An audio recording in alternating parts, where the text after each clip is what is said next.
ஞானராஜசேகரன் சொல்லிட்டு ஒரு மிகப்பெரிய ஐஏஎஸ் ஆபீசர் பாரதின்னு படம் எடுத்தார், பெரியார்னு படம் எடுத்தார், மோகமுள்னு படம் எடுத்தார், முகம்னு படம் எடுத்தார். நிறைய படங்களை, ஆக்கப்பூர்வமான படங்களை இந்த தமிழகத்திற்கு தந்தவர். எனக்கு தெரிந்த நான் பாரதியை முழுமையாக தரிசித்தது சாயாஜி ஷிண்டே இடத்தில்தான். தேவயானி அவர்கள் செல்லம்மாவாக நடித்திருப்பார்கள். பிரமாதமா அதை போர்ட்ரேட் பண்ணியிருப்பார் அவர். அவர்கிட்ட எனக்கு ஒரு நாள் போன், பர்வீன் உங்களை பார்க்கணும். நான் போனேன்.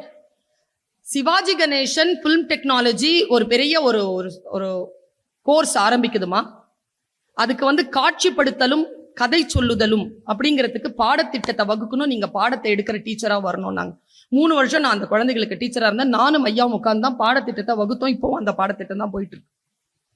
அந்த பாடத்திட்டத்தில் ஒரு புத்தகத்தை, ஒரு கதையை நாங்கள் தேர்ந்தெடுத்தோம். ஒரு படைப்பாளன் யார்?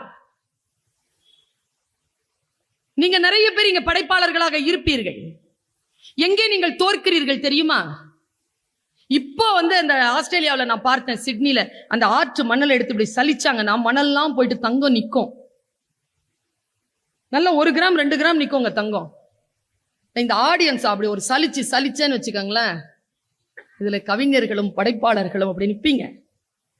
அந்த தங்கங்கள் உண்டு இங்கே. ஆனால் வெளிப்பட மாட்டேன் என்கிறீர்கள், வரமாட்டேன் என்கிறீர்கள், எழுத மாட்டேன் என்கிறீர்கள். எழுதுங்கள் என்கிறேன் நான். உங்களுக்கான அங்கீகாரம் உங்களுக்கு சேரும். ஒரு குழந்தை செத்து போயிட்டாங்க, 15 வயசு குழந்தை. நாஜிகளினுடைய படைக்கு கீழே அவ ஒரு இதுல பொந்துல இருந்து செத்து போயிட்டா. அவ செத்து போறதுக்கு முன்னால் அங்க என்னென்ன நடந்ததுன்னு சொல்லிட்டு எழுதி வச்சுட்டு போனா.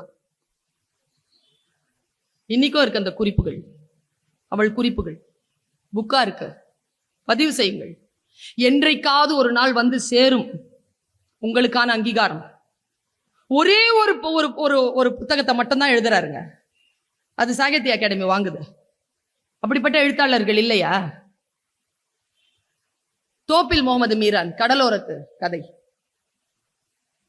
அவ்வளவு பிரமாதமான நூல். ஜோடி குரூஸ், பிரான்சிஸ் கிருபா, இவங்கெல்லாம் யாருங்க? இவங்கெல்லாம் நம்ம நாட்டுல எழுதிக்கிட்டு இருக்க அழகிய பெரியவர். யார் இவங்கெல்லாம்? நம்ம நாட்டுல எழுதிக்கிட்டு இருக்க, களமாடிட்டு இருக்கிறவங்க. உரிய அங்கீகாரம் கிடைக்கப்பட்டிருக்கிறதுனா கிடையாது. இன்னும் அவர்கள் கொண்டாடப்படவே இல்லை. ஓரளவு போய் சேர்ந்திருக்கிறார்கள், அவ்வளவுதான். புகழின் உச்சத்திற்கு கொண்டாடப்பட வேண்டிய அத்தனை தகுதிகளும் பெற்றவர்கள். நான் என்னால் 100 கணக்கில் சொல்ல முடியும் பெயர்களை.